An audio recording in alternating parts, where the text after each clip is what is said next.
Hadirin sidang salat jamaah tarawih malam ke-21, malam dimulainya hari-hari iktikaf atau malam-malam iktikaf di Masjid Istiqlal. Mari kita berkontemplasi atau merenungkan sejenak untuk memberi arah yang lebih kuat ke arah ketakwaan kita. Hadirin, setiap solat, setiap rokaat dalam solat, entah berapa rokaat kita solat, kalau ditambah solat sunnah yang sangat banyak, mungkin rokaatnya banyak sekali setiap hari, tapi setiap rokaat itu kita selalu minta kepada Allah agar dijadikan orang yang istiqomah. Di dalam surat Al-Fatihah itu selalu kita minta kepada Allah, ya Allah, jadikanlah kami ini orang yang istiqomah.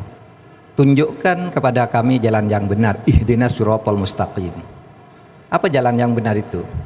Yaitu siratal ladzina an'amta alaihim, yaitu jalan yang telah ditempuh oleh orang-orang sebelum kami yang engkau beri nikmat.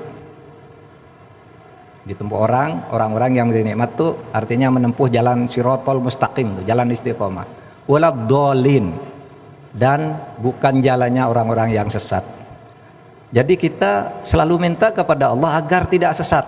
Karena begitu kita sesat, lalu kita salah langkah, celakalah. Kita ini bukan hanya ketika nanti di akhirat, tetapi juga pada saat kehidupan kita di dunia ini akan mengalami banyak masalah kalau kita ini tidak istiqomah. Apalagi menempuh jalan yang sesat. Bagaimana caranya menempuh jalan yang istiqomah dan menghindari jalan sesat?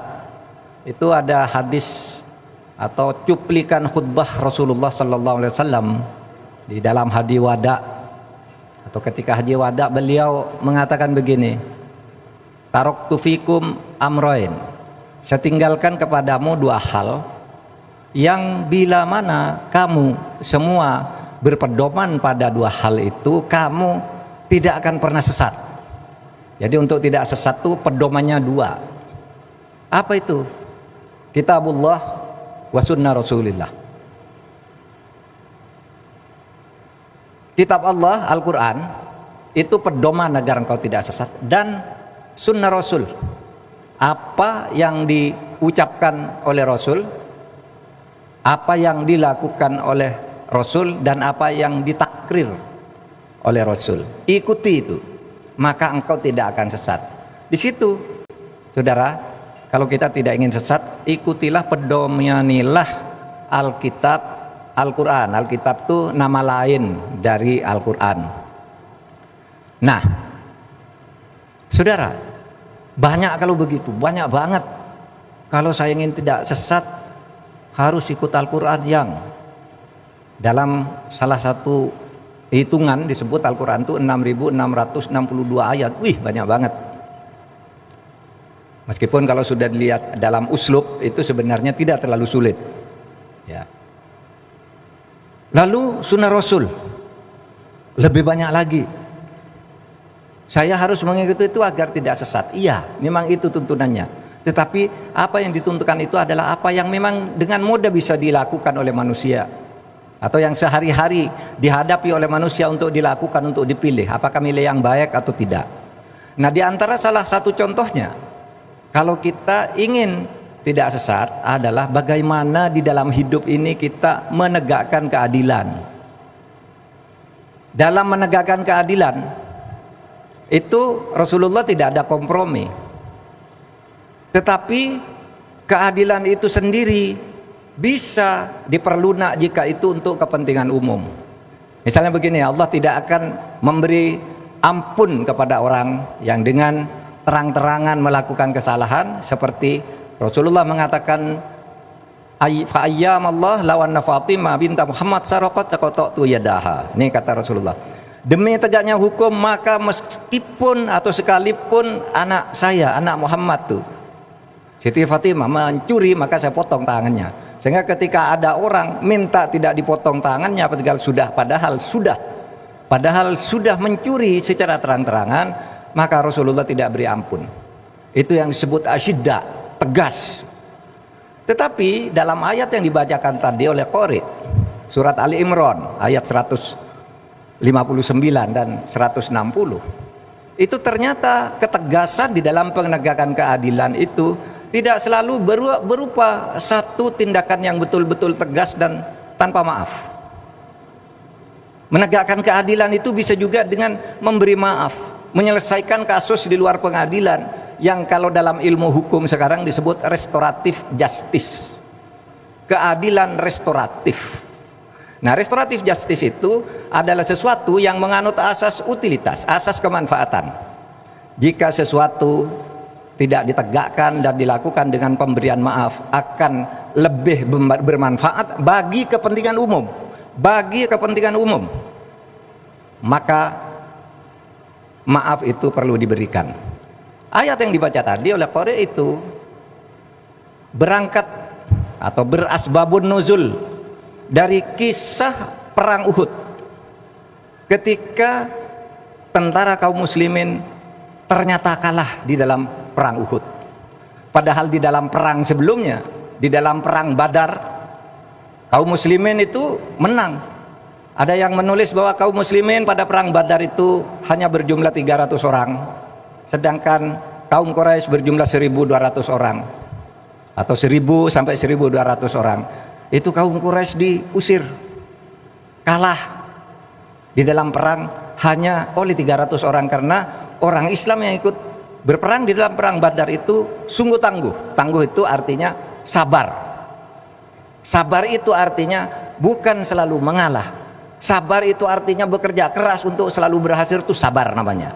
Bukan sabar dalam arti kita sehari-hari, ya sudahlah sabar, kamu nasibnya buruk, sudah sabar dan sebagainya. Tapi di dalam Islam sabar itu lebih banyak dikaitkan dengan ketangguhan, sehingga di dalam kaitan perang itu disebut kam min fiatin qalilatin ghalabat fiatan katsiratan biidznillah. Coba lihat betapa orang yang hanya sedikit jumlahnya bisa mengalahkan orang yang banyak dengan izin Allah, dengan bantuan Allah. Kenapa? Innallaha ma'as-sabirin. Sesungguhnya Allah itu selalu bersama orang yang sabar, sehingga meskipun sedikit didampingi oleh Allah menang. Sabar karena ketangguhan. Itulah yang terjadi di perang Badar. Tetapi di perang Uhud, saudara sekalian, umat Islam yang merasa sudah gagah, sedikit saja bisa menghalangi orang banyak, terjadi kekalahan umat Islam. Karena apa? Karena ketidakdisiplinan, karena ketamakan, karena kerakusan. Jadi waktu itu Nabi sudah membagi tentara itu, ada yang berperang di lembah, ya, agar menghadapi langsung tentara musuh. Lalu ada yang berdiri di atas bukit untuk berjaga-jaga kalau yang di bawah perlu bantuan atau dari luar datang serangan baru. Ada di atas bukit. Ketika terjadi peperangan di bawah itu kaum muslimin menang, semua sudah dibantai, yang lain lari, banyak yang lari. Nah, ketika itulah tentara yang di atas bukit ini, yang oleh Rasulullah, kamu di situ jangan pindah. Dia turun untuk apa? Untuk berebut harta rampasan perang. Jadi turun semua yang di bukit. Tentara yang tadi sudah lari itu, tentara musuh sudah lari, balik lagi menempati tempat tadinya yang ditempati bukit itu, sehingga tentara Islam itu dipanah dari atas secara beramai-ramai. Sampai saat itu, ya, umat Islam kalah. Abu Thalib gugur di situ. Paman Nabi Hamzah gugur di situ. Sehingga ketika umat Islam sudah terdesak, pada akhirnya korban berjatuhan, Nabi sendiri diberitakan di dalam kisah sampai salah satu giginya juga pecah atau rontok karena benturan-benturan keras, dan banyak sahabat yang menjadikan dirinya sebagai tameng dari Nabi itu gugur, termasuk seorang bernama Muhairik yang beragama Yahudi tapi ikut membela negara Madinah karena hubbul watan, karena cinta tanah air, cinta Madinah, bukan cinta Islam, tapi dia cinta negaranya yang bernama Madinah dan cinta pemimpinnya yang bernama Muhammad. Dia meninggal tetap dalam keadaan Yahudi. Nah, sesudah itu pulang, di tengah jalan kaum Nabi sudah kelelahan, kaum muslimin itu beristirahat. Ada yang merasa menyesal, ada yang merasa marah, tapi ada juga yang merasa imannya goyah. Sehingga di dalam Al-Quran itu yang imannya goyah ini mengatakan begini, katanya Allah Maha Penolong, kok kami kalah?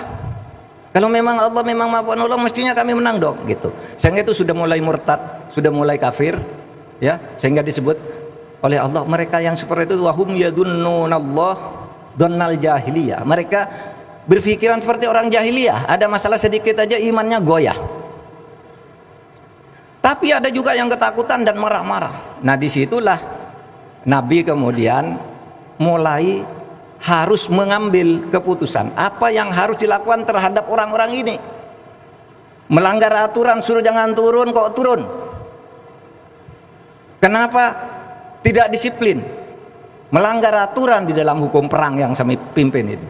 Disitulah kemudian ketika Nabi sedang menimbang-nimbang mau diapakan orang-orang yang menyebabkan perang ini kalah, turunlah ayat yang dibaca tadi.